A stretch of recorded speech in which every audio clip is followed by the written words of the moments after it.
en los espacios donde el conocimiento adquirido en las universidades podrían ser aplicados.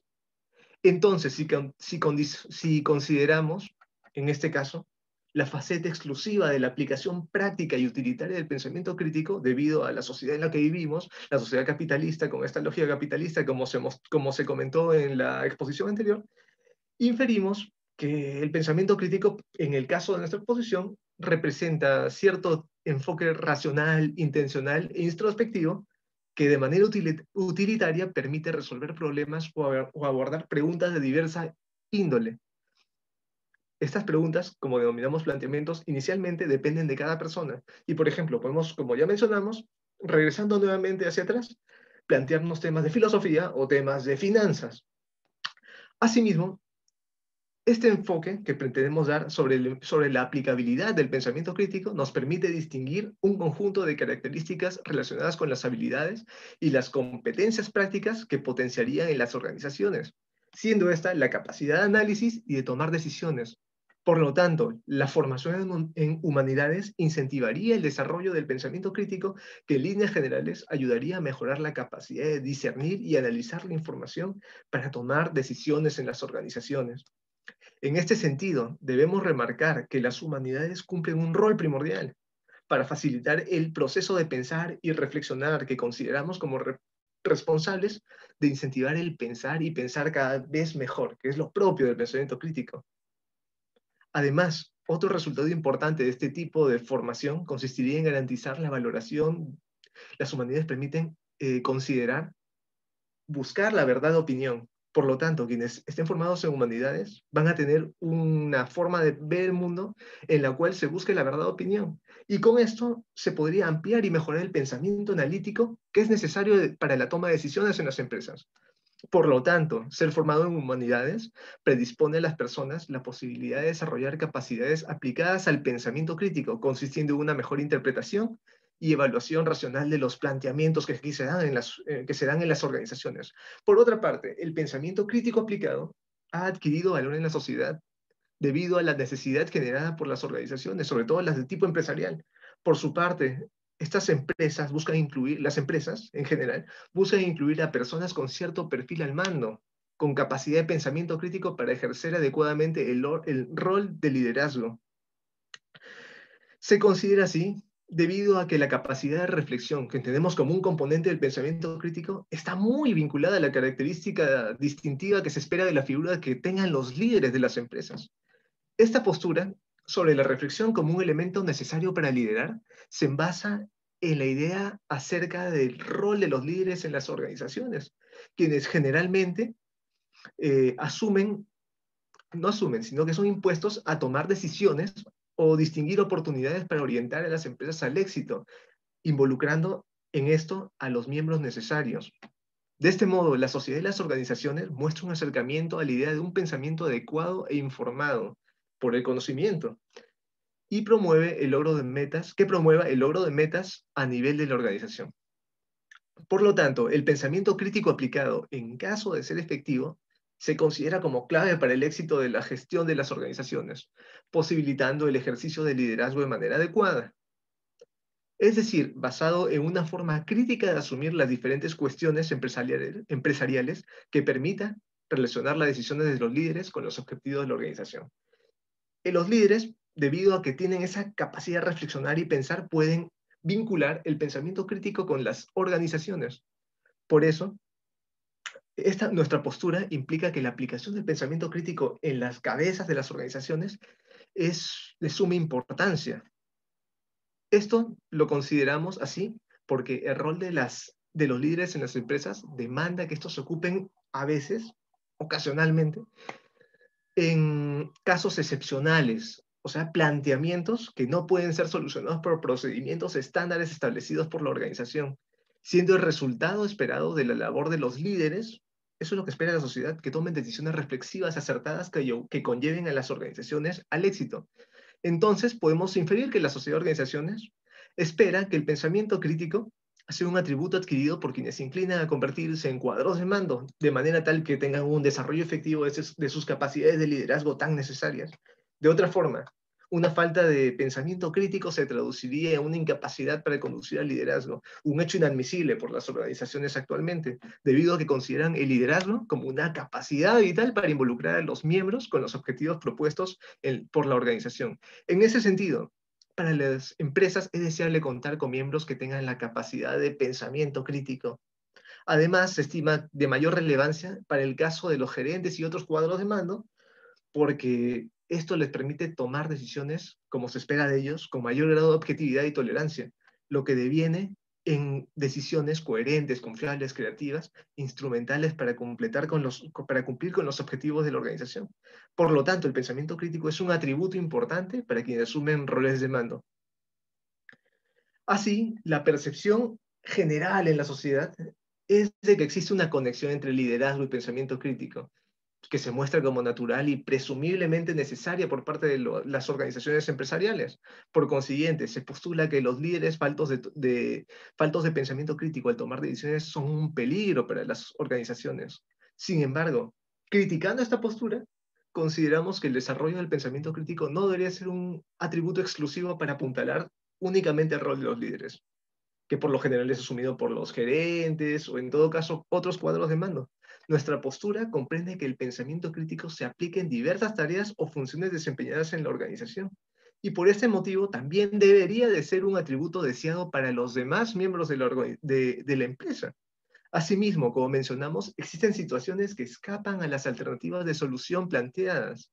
Por lo tanto, es necesario que los involucrados en ese tipo de situaciones tengan cualidades de pensadores críticos para alcanzar una solución adecuada con los objetivos de la organización. En este sentido, los involucrados comprendería, además de los cuadros de mando, a los encargados, que son los encargados de proponer el planteamiento para solucionar un problema, al grupo de colaboradores encargados de ejecutar la solución del planteamiento. Esto se debe a que no solamente el acto de idear un planteamiento, es decir, buscar el concepto que permita solucionar un problema, requiere de pensamiento crítico. También las actividades, consideramos que también las actividades realizadas por los colaboradores implicados en la resolución del planteamiento necesitan de pensamiento crítico. Esto para comprender la situación, ejecutar las acciones pertinentes para solucionarlo, o en todo caso, si no se logra solucionar, generar y recopilar información relevante para proponer otras alternativas que finalmente le den solución al planteamiento. Para explicar nuestro postulado, retomemos nuestro ejemplo sobre el uso del pensamiento crítico aplicado para obtener el mejor crédito de una empresa. Supongamos que nuestro jefe de finanzas ha ideado un planteamiento utilizando su atributo de pensador crítico para mejorar algún indicador relacionado con la utilidad de la empresa, determinando que el interés de los préstamos asumidos es la variable más importante. Por esto, nos pide averiguar la mejor institución para solicitar créditos futuros. Así que nuestro planteamiento queda vinculado al objetivo de la empresa, rentabilidad. Entonces, para cumplir con su indicación, empezamos haciendo uso del pensamiento crítico y analizamos los diferentes escenarios en base a variables, como podrían ser la necesidad de disposición de efectivo en el tiempo, los plazos, cuota u otras evaluaciones que nos permitan pagar ese préstamo en base a nuestro flujo de caja y entre otras variables. Con este proceso de pensamiento crítico en ejecución, evaluamos los escenarios resultantes del análisis de las variables que hemos escogido y así llegamos a hacer un balance de las alternativas de solución más adecuadas para esta solución, resolviendo el planteamiento de manera crítica. En este momento, el ejemplo acaba de sonar muy teórico, sin embargo, planteado el ejemplo de esta manera porque fue un caso que me ocurrió a mí. Yo, como egresado de antropología, empecé a trabajar hacia el 2016 en el sector de finanzas y se me había planteado eso, que analice, porque estaba de analista básicamente, que analice la mejor tasa de interés. En esa época también tuve la oportunidad de llevar un curso de finanzas y me enteré de una alternativa de negociación con los sectoristas, o sea, las personas encargadas de los préstamos. Entonces, ya tenía la información analizada, tenía la mejor alternativa, sin embargo, me decidí a usar algo distinto. ¿Por qué? Porque buscaba arriesgarme y buscar una nueva alternativa para encontrar un crédito. De esta manera, la solución de mi problema me permitió negociar con el sectorista, argumentando que existía otra entidad interesada en darme un crédito y así pude disminuir un porcentaje significativo al crédito que nos iban a dar en la empresa. Y en ese momento logré hacer que la empresa pudiese tener una utilidad relevante para lo que se esperaba, un ahorro relevante que significase mayor utilidad. En todo caso, si mi alternativa no funcionaba, hubiese buscado otra alternativa. Si mi solución no funciona, hubiese buscado otra alternativa que hubiese permitido, o sea, utilizando el pensamiento crítico, que hubiese permitido dar una solución al planteamiento que me habían dado. No obstante, el postulado que hemos planteado hasta acá tampoco niega la existencia de trabajos específicos y mecánicos que no requieran de pensamiento crítico en las empresas. Un ejemplo de esto corresponde con la labor de estiga o en todo caso el trabajo relacionado con los controles de calidad que consistiesen exclusivamente en seleccionar productos por algún atributo. Esta salvedad nos permite valorar y mostrar la importancia que tiene el pensamiento crítico a nivel de todas las organizaciones.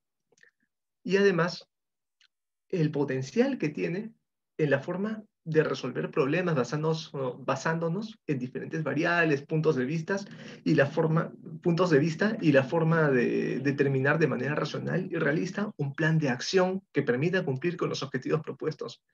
En este sentido, a manera de recomendación, proponemos que los colaboradores reclutados por las organizaciones deban de contar con cualidades de pensamiento crítico, de manera tal que este atributo deba de fungir como diferenciador tanto en la selección como en la medición del desempeño. Bueno, a pesar de que lo único medible cuando se mide el desempeño de las personas son los resultados, que también pueden estar relacionados con otras razones. Sin embargo, pensamos que todos los miembros de la organización deben contar con cualidades de pensador crítico, porque este atributo es sumamente importante para resolver diferentes situaciones que no se han planteado, sobre todo en el caso de los cuadros de mando, porque estos son quienes tienen que tomar las decisiones decisivas para las empresas, las que finalmente definirán si la empresa es sostenible o no. Por otra parte, también recomendamos que entre los colaboradores, que no son cuadros de mando, se incentive el uso del desarrollo del pensamiento crítico. ¿Por qué? Porque esto ayuda a mejorar el autoempoderamiento en el trabajo y mejora el nivel de pensamiento en un entorno personal, que es necesario en la sociedad de organizaciones que se pide a que la sociedad de organizaciones en las que vivimos hoy en día. Por lo tanto, el escenario descrito a lo largo de esta ponencia permite vislumbrar el potencial y la importante labor de las humanidades para propiciar la capacidad de reflexión crítica tan necesaria para pensar cada vez mejor. En conclusión, el pensamiento crítico, comprendido como un proceso intelectual que a grandes rasgos consiste en pensar cada vez mejor, permite a nivel de las empresas, tanto los cuadros de mando como los colaboradores, tomar mejores decisiones. Esto se debe a la característica de mejora continua que tiene el pensamiento crítico, característica asociada a la mejora constante del desarrollo y la expansión del pensamiento a través del trabajo continuo sobre uno mismo, trabajo sobre uno mismo que las humanidades incentivan. Bueno, muchas gracias por su atención. Quedo abierto a sus preguntas. Bien, José Delgado, muchas gracias por tu participación. Tenemos aquí una pregunta de parte de uno de los participantes, de Vicky Lagos, que nos menciona qué recomendaciones nos brindarías para que todo estudiante y profesional tenga mayor amplitud y criterio para tomar decisiones y analizar su realidad. Como voy En a el chat lo responder, puedes leer también. sí, justo que estoy viendo, gracias. Justo como mencionaba, de acuerdo a lo que he propuesto en mi ponencia, lo que necesitamos es intentar escapar un poco de esa zona de confort relacionada con la preparación profesional enfocada a un único punto. Por ejemplo, yo quiero ser ingeniero industrial y me dedico a llevar cursos de química, ingeniería industrial, matemática, física, que son relevantes, importantes, es técnica que se necesita para aplicarse dentro de una industria. Sin embargo, a veces el pensamiento, no el pensamiento, la forma de ver el mundo queda anclada solo a nuestra formación.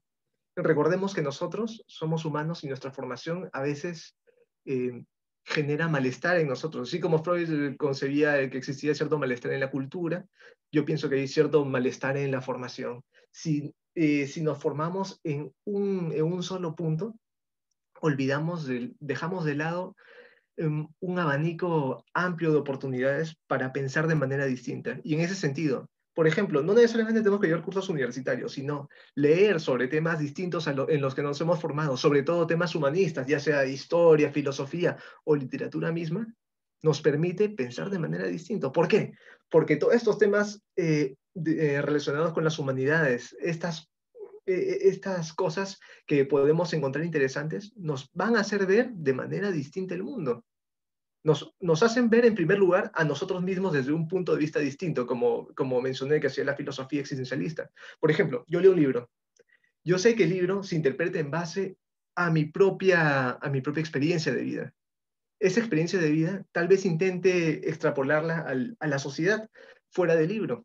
Y en esa extrapolación, en ese sacar, en ese plasmar o en ese proyectar lo que yo he sentido, lo que yo he leído, sin querer me estoy dando cuenta que empiezo a conocerme, empiezo a reflexionar sobre mí mismo. Y esta reflexión sobre uno mismo que generan las humanidades o los resultados de las humanidades como los libros de literatura, la música, permiten que uno tenga un desarrollo más amplio en torno a las formas de pensar.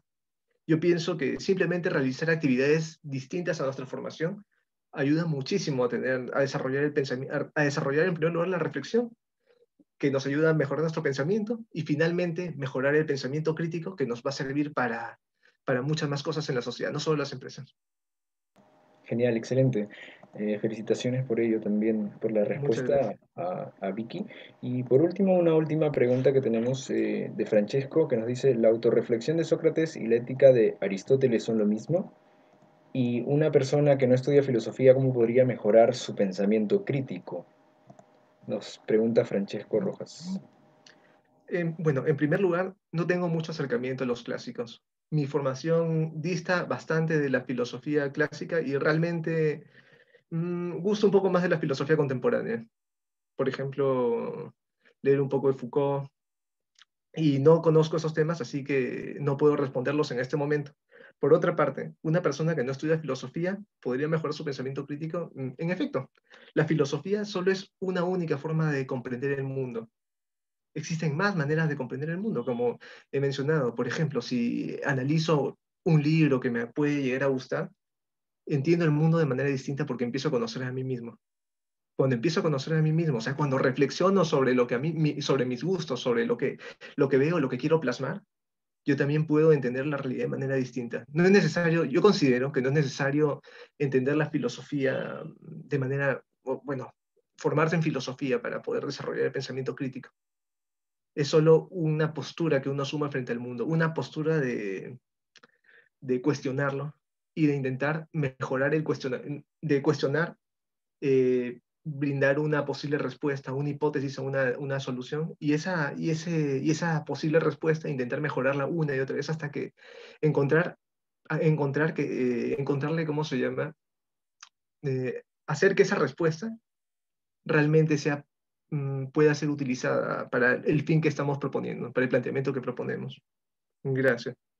Muy bien, José Delgado, excelente. Muchas gracias por su participación, por su aporte también científico a este Congreso Internacional.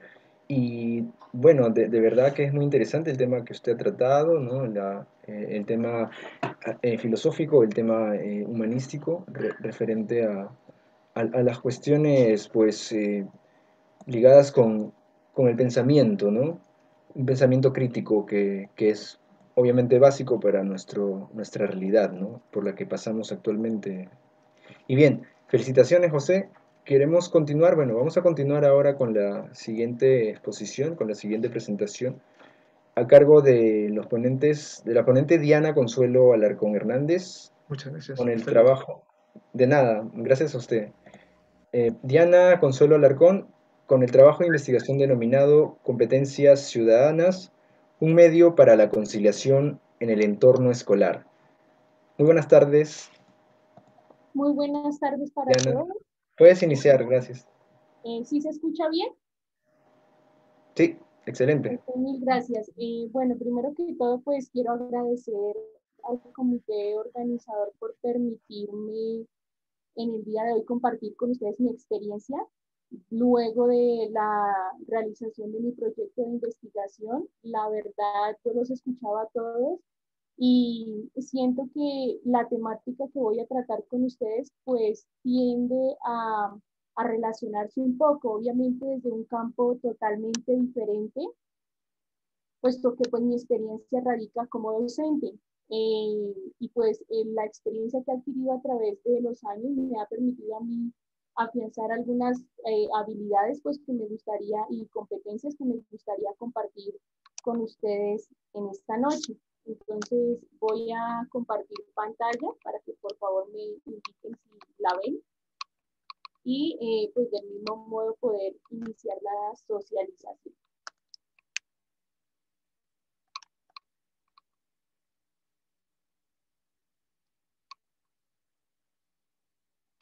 Bueno, pues en primer lugar yo quiero iniciar hablando de que, digamos que nosotros siempre como seres humanos tratamos de adquirir muchos conceptos, los cuales creemos que nos van a servir a futuro para desempeñar una profesión, ¿cierto? Pero dejamos de lado otro espacio de formación que también es indispensable en el ser humano. Y esa formación pues, está muy ligada a la formación en competencias ciudadanas, ya que esas competencias son las que nos permiten a nosotros establecer algunas normas, ¿cierto? Que nos van a servir para interactuar con la sociedad que vamos a trabajar, bien sea en nuestro aspecto laboral, en nuestro aspecto familiar o en nuestro aspecto social, por decirlo de alguna manera. Entonces, pues a raíz de esto que yo les estoy comentando, es que me motivé a desarrollar el proyecto que se titula Fortalecimiento de competencias ciudadanas por medio del juego de roles como una estrategia lúdico-pedagógica. Este proyecto, pues obviamente parte de iniciar un periodo de formación en competencias ciudadanas desde la época de básica primaria, básicamente, porque a veces nosotros tratamos de afianzar dichas competencias ya cuando estamos en una época adulta y a veces pues ya nosotros tenemos ciertas conductas que ya han sido adquiridas y pues es muy difícil dejarlas de lado. Entonces, por eso yo considero que desde la educación primaria es donde se deben fortalecer estas herramientas, porque a futuro, pues obviamente van a brindar una mejor competencia en el campo ciudadano, por decirlo de alguna manera. Eh, para desarrollar este proyecto, pues básicamente se plantearon como tres ejes centrales problema, por decirlo de alguna manera. El primero, pues es que en Colombia la mayoría de las instituciones educativas, o no la mayoría, pero sí un gran número de ellas, digamos como que ha dejado de lado la formación y competencias ciudadanas. ¿Por qué razón? Porque nosotros a nivel educativo siempre estamos esperando a que nos midan por distintas pruebas, ¿cierto? Y esas pruebas nos van a dar como cierta categoría a nivel educativo. Entonces, las instituciones educativas por lo general siempre apuntan a ser o a estar ubicadas en los primeros lugares, pero siempre basadas en el aspecto cognitivo y a veces deja de lado como la formación en lo emocional, en lo comunicativo y obviamente no logra articular todos esos conocimientos con la misma esencia del ser humano, por decirlo de alguna manera. A raíz de eso, pues, ¿qué se evidencia en, en la institución educativa donde se desarrolló el proyecto? Que los niños tienen dificultad para asimilar muchos problemas. Entonces, por eso es que hoy en día nosotros escuchamos comúnmente hablar a los niños de bullying o tener apatía por las clases o niños muy retraídos o muy distraídos en el ambiente escolar y muchos de esos problemas pues se ven asociados a la falta de ese conocimiento que tienen las instituciones educativas en formación de competencias ciudadanas. Y nosotros, los docentes, en ocasiones, en afán de cumplir ciertos requerimientos educativos, por decirlo de alguna manera, no capacitamos a los niños, a los jóvenes en el manejo de sus emociones, no los capacitamos para que aprendan a ser autónomos, no los capacitamos para que aprendan a autorregularse y controlarse. Inclusive nosotros como adultos, pues obviamente todos los días vivimos una cantidad de dificultades que nos hacen reaccionar de una forma que en ocasiones no es la más apropiada y los niños viven las mismas experiencias, aunque en diferente intensidad, y eso es lo que ocasiona pues que se presenten ciertas problemáticas en los ambientes escolares. A raíz de esos problemas, pues se vio la necesidad de plantearse una pregunta que direccionara la investigación, es decir, que permitiera llegar a un punto fijo y que se evidenciara que sí se había cumplido el objetivo planteado inicialmente. Entonces era necesario, en primer lugar, pues determinar cómo se podían llegar a fortalecer esas competencias y si realmente se podría incluir una estrategia que fuera lúdico y pedagógica que fortaleciera la autonomía, que fortaleciera la comunicación asertiva, que favoreciera la empatía. Y a partir de esa pregunta es que, digamos, se direccionó el proyecto básicamente partiendo de un objetivo general y lo direccionamos con 3 objetivos que complementaran el desarrollo del mismo. En la investigación que se realizó, pues nosotros primero teníamos que determinar por qué y cómo era la herramienta esencial para fortalecer esas competencias ciudadanas. Si realmente la institución necesitaba que se fortalecieran o necesitaba que se empezara de cero el trabajo en competencias ciudadanas. Porque nosotros no podemos en el siglo XXI decir que una persona no tiene competencias ciudadanas, porque obviamente en el entorno familiar siempre los padres de familia tienen como la función inicial de orientar a los niños como ciudadanos. Entonces digamos que ya hay unos presaberes en ellos y esos 3 saberes son los que nos permiten a nosotros, digamos, como iniciar un proceso como ciudadanos. Para ello, pues, si nosotros queremos implementar un proyecto de esta clase, lo más recomendable es, en primer lugar, diagnosticar en qué nivel se encuentran las personas en las cuales se está trabajando o la población de estudio, ¿cierto? Diagnosticar qué conocimientos tenían sobre competencias ciudadanas, qué conocimientos necesitaban reforzar y qué conocimientos estaban ausentes. Luego de eso, pues nosotros tratamos de aplicar una estrategia que se centró en el juego de roles.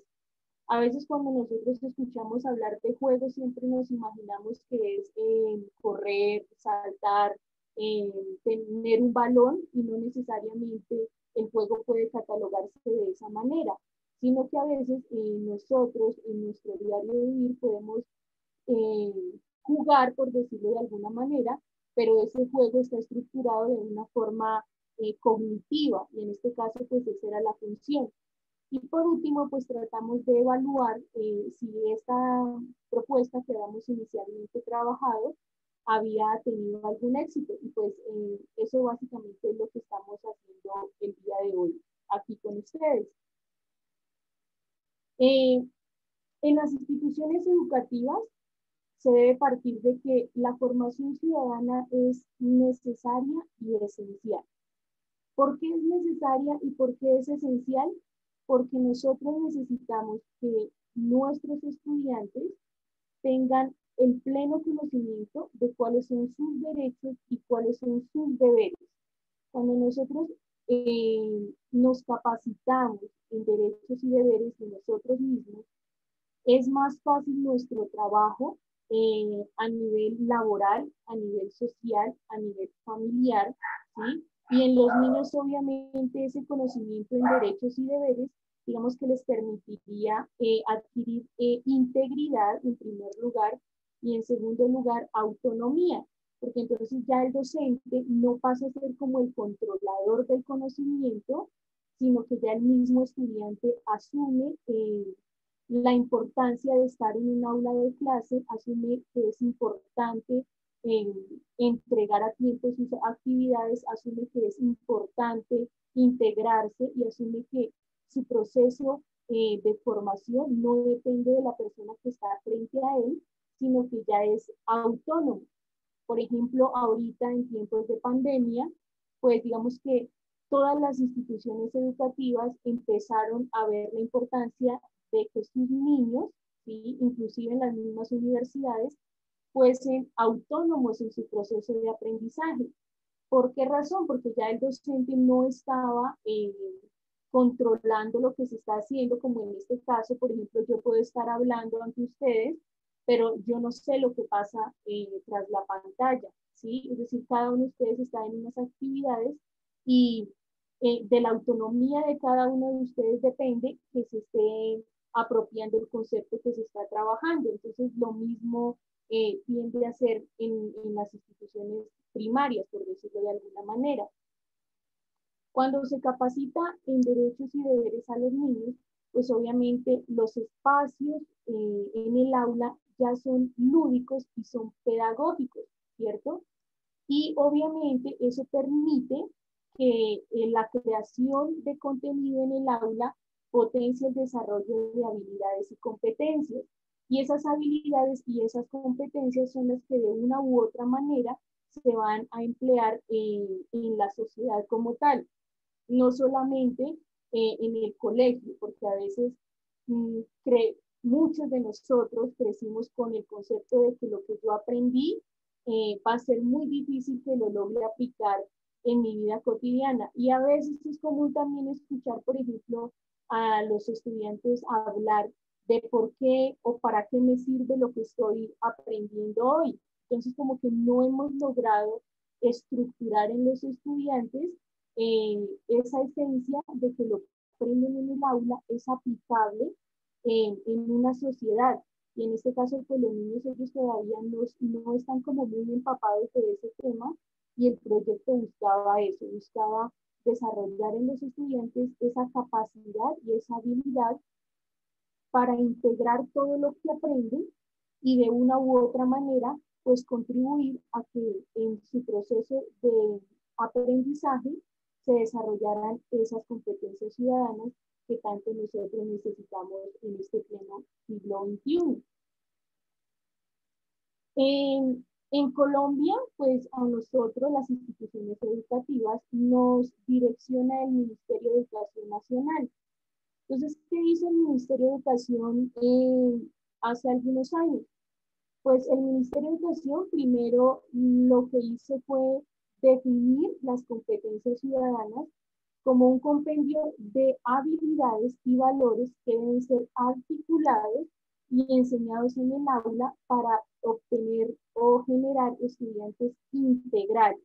Nosotros siempre decimos o escuchamos hablar mucho de ese término integral. Y cuando escuchamos hablar del término integral, quiere decir que nosotros no solamente tenemos una cantidad de conocimientos, sino que somos capaces de asimilar ese conocimiento con todo lo que nos rodea y que articulamos todo lo que hemos aprendido y al articular todo lo que aprendimos en un aula de clase, somos capaces de exteriorizarlo, ¿sí? Entonces, esa sería como la función principal. Segundo, el Ministerio de Educación Nacional también estableció que es necesario que las instituciones educativas, ya sean de carácter público o de carácter privado, en sus normas o en sus proyectos articulen el desarrollo de competencias ciudadanas. Pero ¿cuáles competencias ciudadanas? Porque son muchísimas. Entonces, ¿qué hizo el Ministerio de Educación Nacional? Lo que hizo fue que las agrupó en 4 categorías. Entonces nos dice que si nosotros queremos estudiantes íntegros, ya sea en nivel de básica primaria, en nivel de básica secundaria o universitaria, se debe capacitar a los estudiantes para que desarrollen competencias comunicativas, ¿sí? Segundo, que desarrollen competencias cognitivas. Tercero, que desarrollen competencias emocionales. Y por último, que desarrollen competencias integradoras. Esas competencias integradoras son las que le van a permitir de no trabajar de forma individual cada una de las que yo mencioné, sino que todas estén en una unión constante y al estar en esa unión constante, pues obviamente se alcanzaría ese proceso de integralidad, por decirlo de alguna manera. Adicional a eso, pues también ahí tenemos a 2 referentes teóricos como son Hoffman y Chao, quienes apoyan lo que está exigiendo el Ministerio de Educación Nacional. Pero ellos complementan que si yo como docente quiero desarrollar esas 4 competencias en los estudiantes, debo también trabajar la empatía y la asertividad. Entonces, a veces nosotros en la sociedad actual no nos preocupa lo que le pase al otro, ¿cierto? No nos preocupa cómo se siente mi compañero de trabajo, no me preocupa cómo está mi vecino o por qué hoy está con un ambiente o con una situación diferente. Entonces, somos como muy apáticos a lo que nos pasa.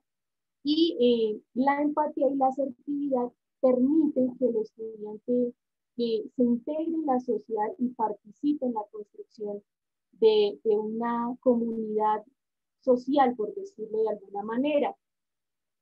Y pues para lograr desarrollar esas competencias ciudadanas, como yo les mencionaba, es necesario, en primer lugar, pues incluir unas estrategias lúdicas y yo me aferré mucho al juego de roles, porque el juego de roles es el que me dice a mí, hoy no voy a ser Diana, sino que hoy voy a asumir el papel, no sé, del presidente de la República y voy a tratar de determinar por qué el presidente de la República está actuando de esa manera y en qué beneficia a una comunidad y en qué perjudica a una comunidad.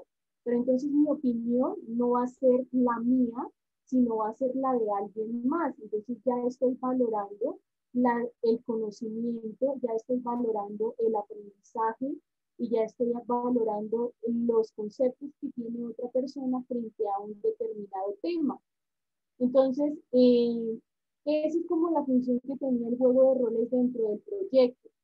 Y las estrategias lúdico-pedagógicas que nos permitieron hacer, pues que el niño de forma, digamos, dinámica y sin presión en el aula, tratara de entender que cómo desarrollar cada una de esas 4 competencias. Entonces, cuando el niño juega, cuando el niño realiza actividades que no necesariamente implican sentarse y prestar atención o escribir o realizar ciertas operaciones cognitivas, el aprendizaje tiende a asimilarse más fácil, inclusive para nosotros. Si a nosotros algo nos llama la atención, muy seguramente lo vamos a recordar más rápido que algo que de pronto nos causó como un poco más de aburrimiento, por decirlo de alguna manera, como que no va a ser muy relevante al momento de recordarlo.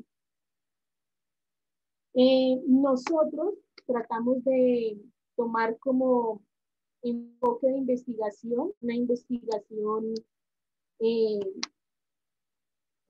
cualitativa, porque aquí no tratábamos nosotros de medir eh, el progreso de los estudiantes de forma numérica, sino que tratamos más de valorar cómo era el comportamiento y las actitudes que ellos tenían al momento de aplicar cada una de las actividades. Y nuestro tipo de investigación para el desarrollo de este proyecto pues fue básicamente la investigación acción participativa. ¿Por qué la investigación acción participativa? Porque aquí incluye a toda la comunidad. Es decir, yo no puedo decir que solamente incluí a 30 estudiantes, sino que también incluí a los docentes, incluyó a los directivos y obviamente a los padres de familia, porque los padres de familia pues son quienes articulan todo lo que los estudiantes aprenden. Y como les mencionaba, en épocas de pandemia, las clases se han tornado virtuales. Entonces, quien pasa a asumir como ese rol de tutor en el colegio es el padre de familia. Pues por eso era necesario articular toda la comunidad educativa para que se viera de forma, digamos, organizada y coordinada todo el proceso que buscaba el desarrollo del proyecto. Inicialmente, pues este proyecto se desarrolló en la ciudad de Bogotá y tomamos una comunidad de estudiantes de básica primaria. ¿Por qué básica primaria?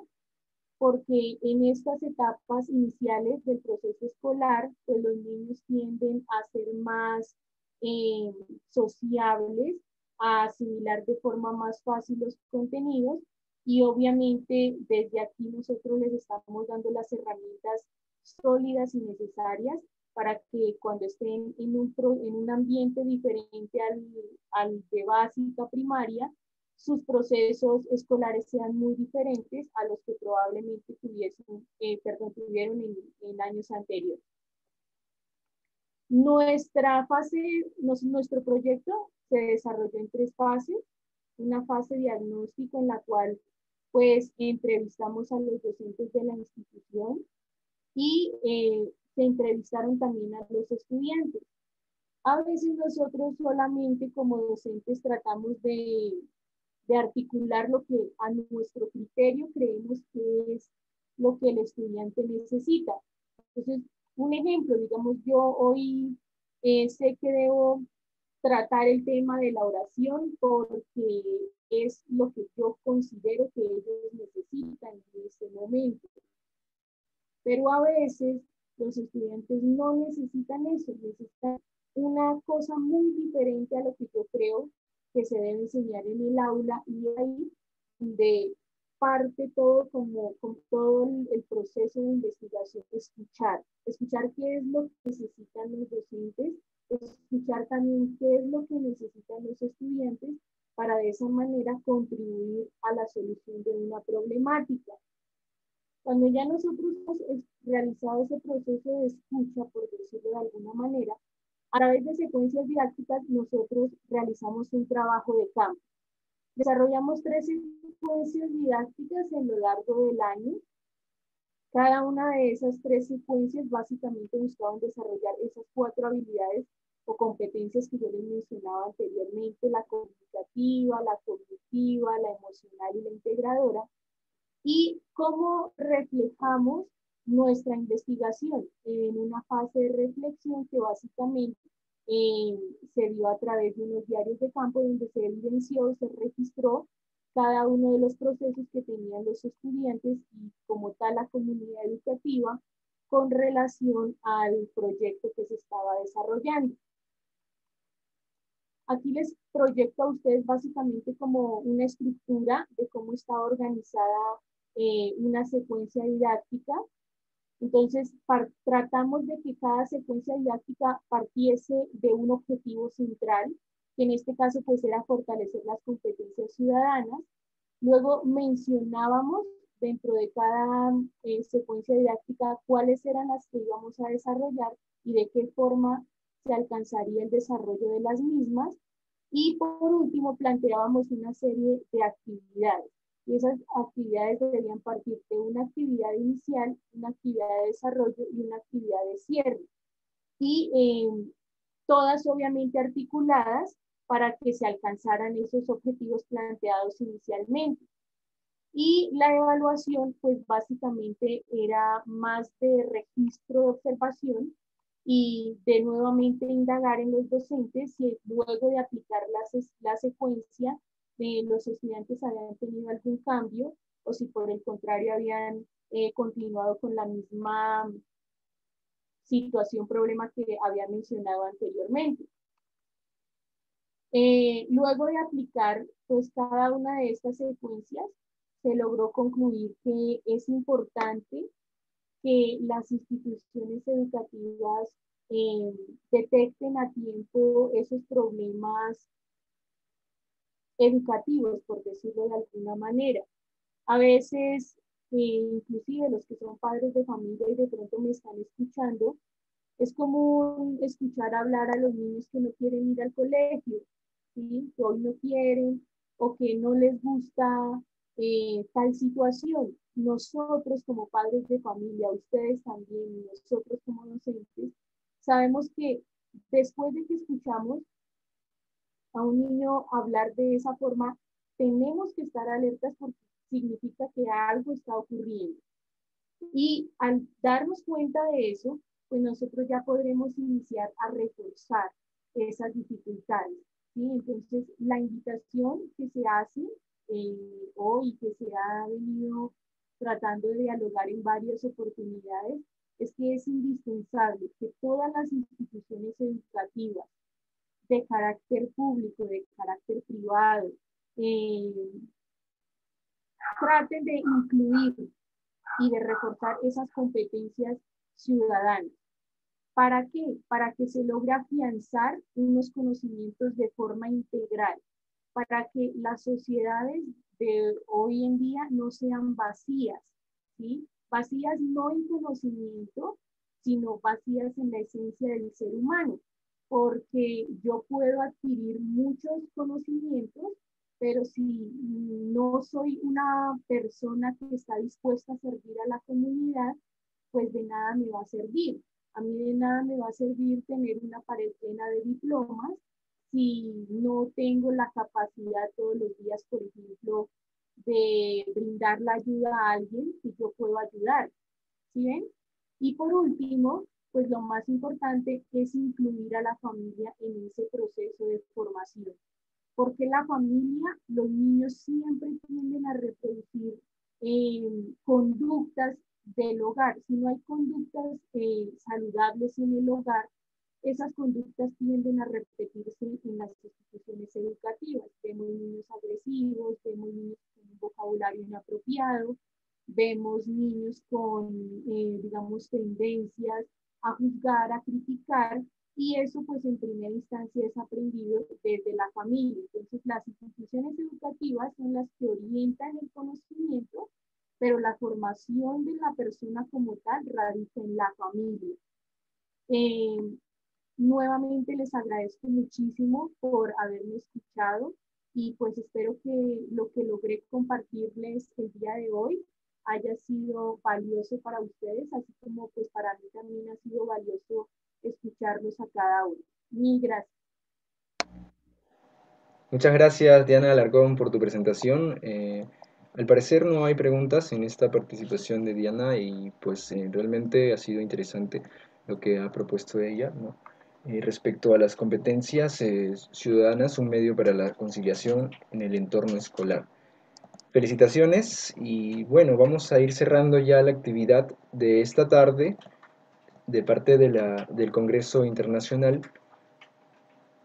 las humanidades y los desafíos actuales.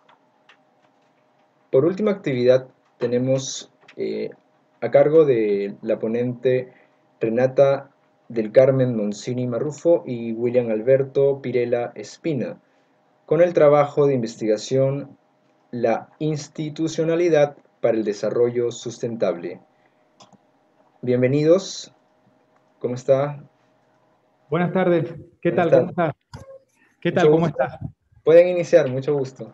Ok, gracias entonces al segundo congreso por la oportunidad que nos dan de participar con nuestra ponencia, la institucionalidad para el desarrollo sustentable. Déjame compartir entonces una presentación que tenemos. Por favor.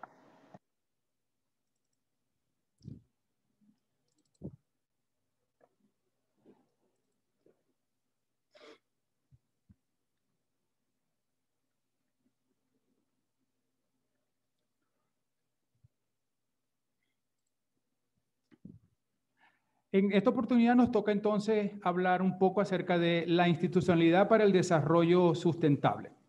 ¿Okay? Como planteamiento del problema, nos propusimos que como parte del fundamento que el desarrollo sustentable, aunado al concepto sostenible, fija una interrelación pertinente para complementar la idea de concientizar a la humanidad sobre la importancia de unir esfuerzos para crear un ambiente sano donde se garantice la vida con calidad a las generaciones futuras, involucrando tal como lo plantea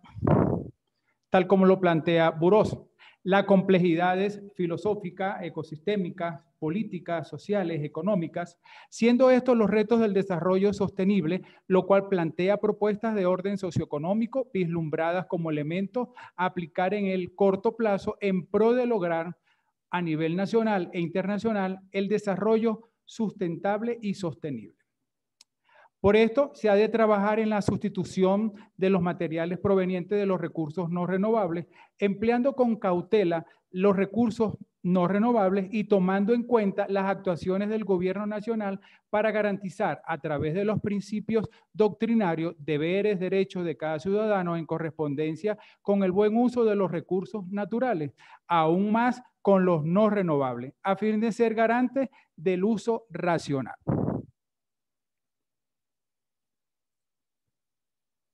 En este sentido, entonces, la Constitución de la República Bolivariana de Venezuela establece en los artículos 127, 128 y 129 y mancomunado con directrices emitidas por el Ministerio de Ambiente y de los Recursos Naturales Renovables, normas para cuidar el uso del agua, el saneamiento ambiental, el control de la contaminación, fijar políticas productivas en el área petrolera, entre otros.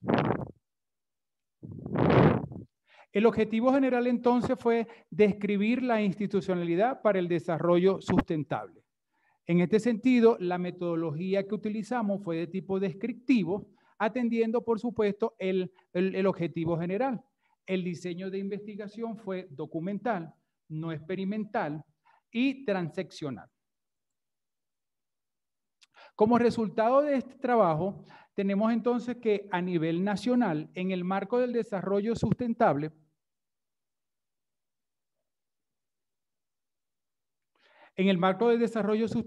ante los acuerdos internacionales, se ha condicionado la dinamización de la economía nacional con la formulación de estructuras de abastecimientos energéticos mediante el uso de fuentes propias de los recursos renovables para extender la vida de estos recursos. Los recursos energéticos son quienes tienden más a escasear. Por eso se debe trabajar mancomunadamente para evitar su desaparición a través del compromiso al resguardo de su uso racional, la implementación de bienes sustitutos complementarios, aunque muchas veces no puedan reemplazarse el 100%. De allí que la sustentabilidad exige la reutilización de recursos, explotación de recursos alternativos y sustitutos.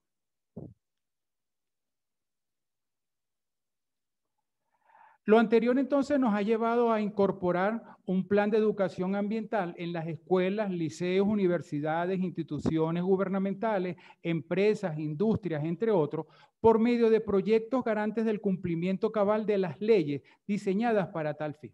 Uno de los aspectos quizás más importantes es que la educación debe comenzar desde la etapa preescolar, si se quiere, para que el ciudadano vaya tomando conciencia de esta situación. Es por eso que en los colegios los niños desde temprana edad son instruidos en el uso racional de los recursos, en la importancia de las 3 R, reciclar, reusar y reutilizar, a conocer cuáles son los recursos renovables, cuáles son los no renovables, cómo se pueden sustituir en la producción de bienes y servicios. En conclusión, entonces, tenemos que la descripción efectuada a la institucionalidad para el desarrollo sustentable llevó a varios aspectos. La institucionalidad debe generarse en varios sectores. El desarrollo sustentable también debe ser sostenible en el tiempo. Debe ser sostenido en el tiempo, donde dichos recursos son el gobierno quien dictamina leyes para propiciar el resguardo de los recursos naturales, el cambio en el uso de los recursos renovables por los no renovables, las instituciones gubernamentales y no gubernamentales quienes garantizarán el cumplimiento de las normativas formuladas. Las empresas, los comercios, las familias deben cumplir entonces con las normativas existentes. Las universidades, los colegios y los liceos, por ser los que educan con respecto al cuidado del ambiente.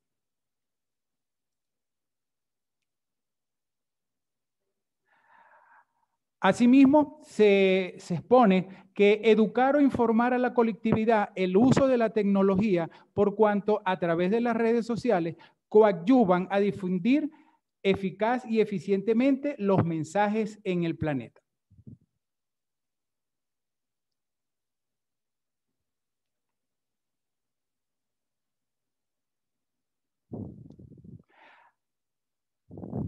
Aprovechar los avances tecnológicos existentes para concientizar a los ciudadanos a trabajar en pro del desarrollo sustentable, por ser el planeta único lugar donde los ciudadanos existimos y vivimos, ¿ok? Por lo tanto, ya es cuestión de que tengamos conciencia de la situación que se está presentando.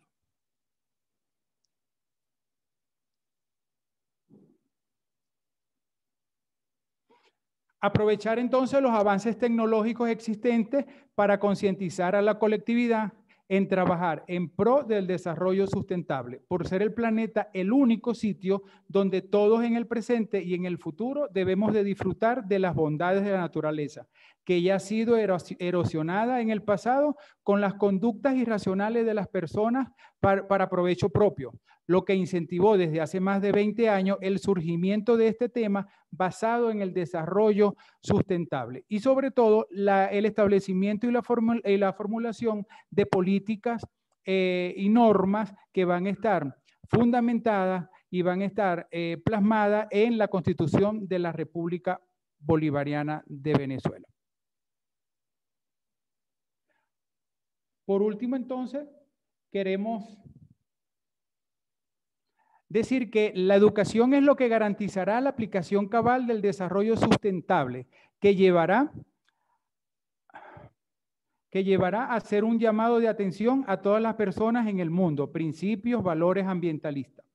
Queda entonces bajo la responsabilidad de todas las instituciones a nivel mundial emplear cada uno de los elementos expuestos por Burós para fortalecer en el tiempo el desarrollo sustentable y sostenible. Finalmente, es importante aclarar y resaltar que en las próximas generaciones la sustentabilidad ambiental debe centrarse en la cultura del cuidado ambiental.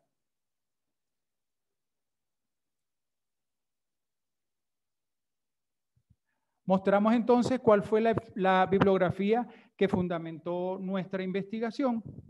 Y por último, queremos dejar entonces un pensamiento en donde las instituciones son las garantes del desarrollo sostenible y sustentable, así como la colectividad a nivel mundial. Es decir, que todos los ciudadanos debemos estar conscientes que el planeta es único, que el planeta tenemos que cuidarlo y de esta manera entonces es como debemos actuar. ¿Okay? Gracias entonces, Alex, por la oportunidad que nos dieron en este congreso. En verdad, muy agradecido por brindar esta puerta al intercambio de saberes. ¿Ok? Yo soy contador público, Renata es administradora y contador público, y esto es como una de las ponencias que presentaba uno de los invitados que hablaba acerca del pensamiento crítico, ¿no? O sea, que tenemos que ampliar nuestro espectro de conocimientos y no centrarnos únicamente en lo que es la contabilidad, la administración, el debe y el haber. Ok, gracias, Alex. Muy bien, felicitaciones, William, por tu exposición, también a Renata por esta participación en el Congreso. Y pues ya estamos finalizando prácticamente con esta actividad académica, ¿no? Llamada la Institucionalidad para el Desarrollo Sustentable. Y pues hemos terminado con las presentaciones de trabajos académicos esta noche. Agradecemos la asistencia de todos y todas, bueno, los participantes, y están cordialmente invitados a seguir la transmisión de cierre del Congreso mañana sábado 5 de diciembre por el Facebook de Lima Educación, así como por el canal de YouTube de Educación y Deportes. Asimismo, les recuerdo que el evento es totalmente gratuito y recibirán un certificado por haber participado estos 3 días. Mañana es el cierre, como lo comento, y por lo tanto, no olviden registrar su asistencia diariamente. Muchas gracias. Si tienen alguna duda, por favor díganla antes de finalizar. Bien, parece que no hay dudas, ya no hay preguntas. Muchas gracias, William, por su participación. Felicitaciones de verdad por esta participación a todos los ponentes que nos han acompañado esta noche, esta tarde-noche. Y pues buenas noches. Hasta luego. Hasta luego. Muchas gracias.